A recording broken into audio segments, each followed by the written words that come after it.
Olá, tudo bem?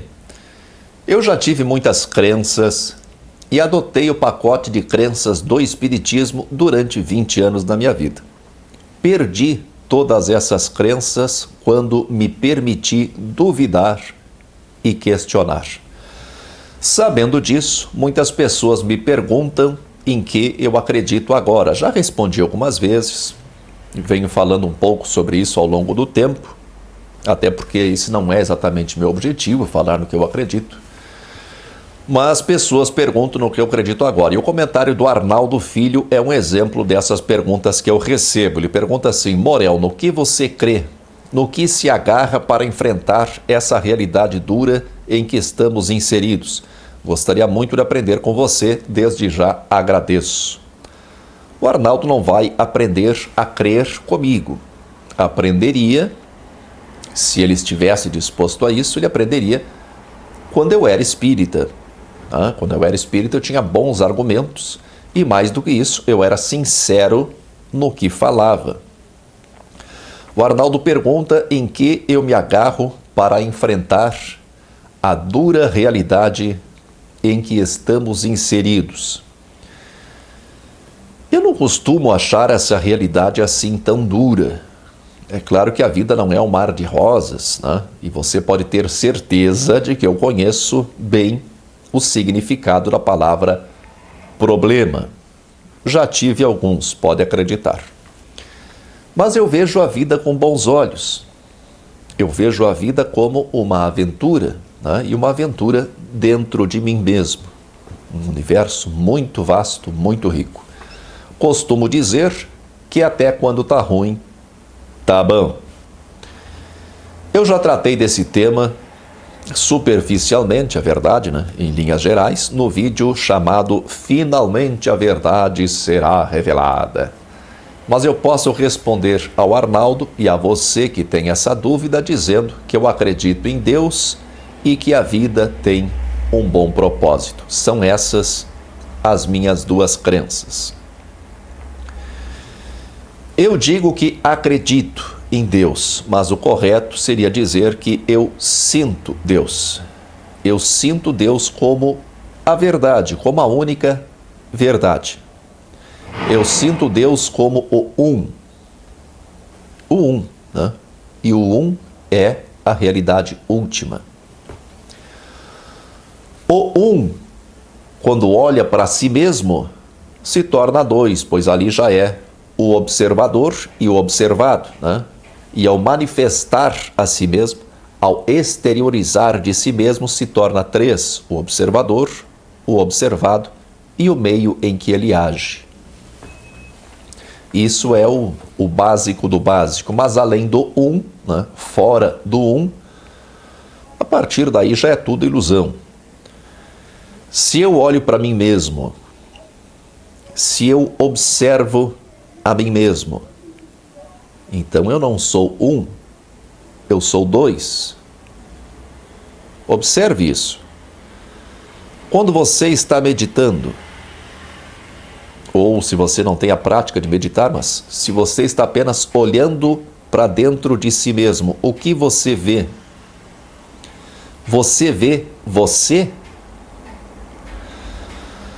Mas então quem é esse você que olha para você? Você então é dois? O observador e o observado? Quem é o observador? Quem é o observado? Se houver o observador e o observado, é tudo criação da mente. O observador é o pensamento observando uma personagem criada pelo próprio pensamento. Essa personagem foi criada pelo pensamento com a finalidade de dar sequência lógica ao seu conjunto de memórias. A mente precisa de lógica.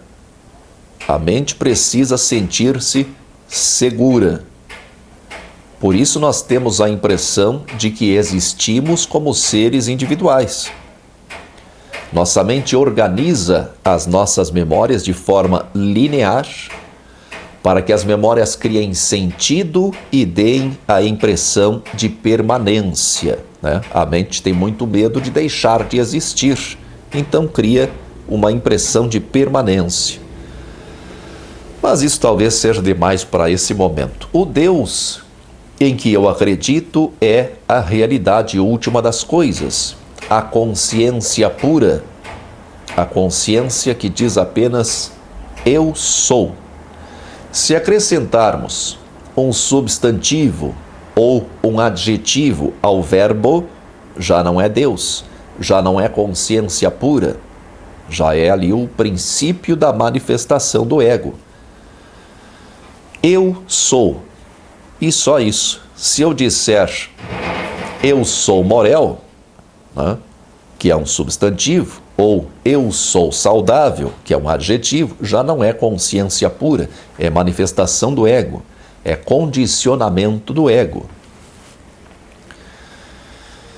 E falando isso, agora me dou conta do porquê que muitos religiosos me consideram ateu, né? Porque a minha concepção de Deus não se coaduna, né? não combina, não tem a ver com a concepção de Deus que eles têm.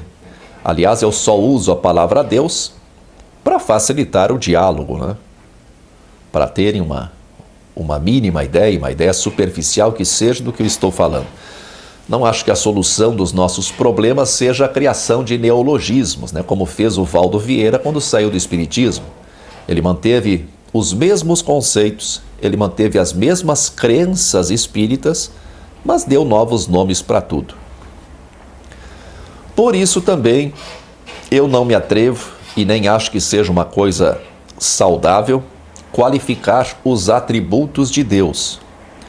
Se eu disser que Deus é bom e justo, por exemplo, né, que foi a base da construção da doutrina de Kardec, toda a construção da doutrina de Kardec se baseia nisso, que Deus é bom e justo. Se tu nega esses atributos de Deus, a doutrina vai por água abaixo. Mas se eu disser que Deus é bom e justo, por exemplo, eu vou estar qualificando Deus, e toda qualificação é produto da mente. É a mente que qualifica tudo a partir de opostos, bom e mal, longe e perto, alto e baixo, claro e escuro. A consciência pura não tem qualidades, a consciência pura apenas é. Essa, portanto, é a primeira das minhas duas crenças. Eu trato isso como crença, mas na verdade isso é o que eu sinto, pois eu já senti Deus. De qualquer forma, eu devo reconhecer que talvez eu sinta isso, porque isso é o resultado de toda a minha experiência de vida lidando com crenças e fazendo experiências. Eu fiz muitas experimentações ao longo da vida e ainda faço eventualmente. Pode ser, quem sabe? Tanto pode ser que a minha percepção atual seja o resultado da minha caminhada, em que alimentei muitas crenças, me despi de quase todas essas crenças, mas restou essa, né? Como também pode ser que eu tenha chegado mais próximo da verdade. De qualquer forma, isso é o que eu sinto e não posso abrir mão disso, nem que eu queira.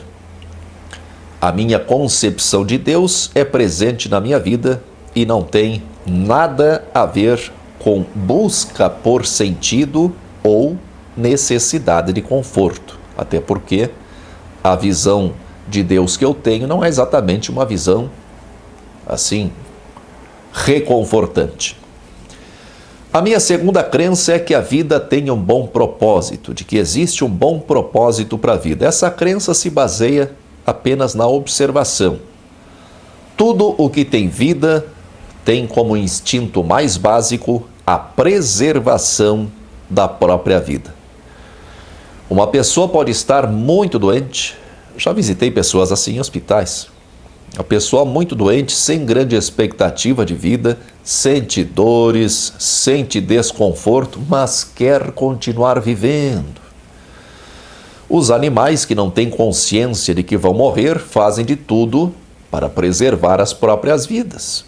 Os vegetais também, você derruba uma árvore e se ela tiver oportunidade, ela brota novamente. Isso para mim é indício suficiente para acreditar que existe um bom propósito para a vida, porque está escrito, né, nos fundamentos do nosso ser que nós queremos continuar vivendo. Ora, por quê? Se a vida não é como desejaríamos que fosse, é porque falhamos como espécie, falhamos como humanidade. Só somos humanos porque existe o outro. Isoladamente não somos nada. Essas, portanto, são minhas duas crenças. Baseado nisso, eu vivo cada dia olhando de soslaio, né? De canto de olho para a morte. Sei que ela já me conhece, assim como conhece a todos nós.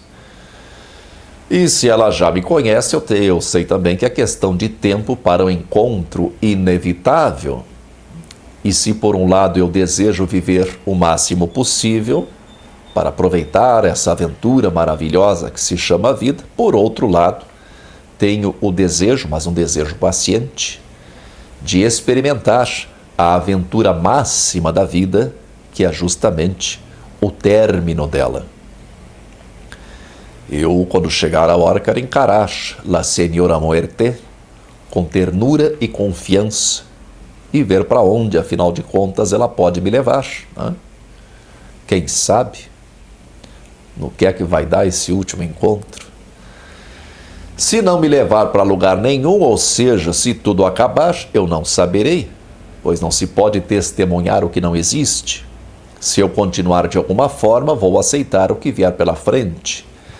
Aliás, a aceitação é um dos segredos de uma vida mais leve e mais pacífica. Eu entendo as pessoas que sentem necessidade de algo mais concreto.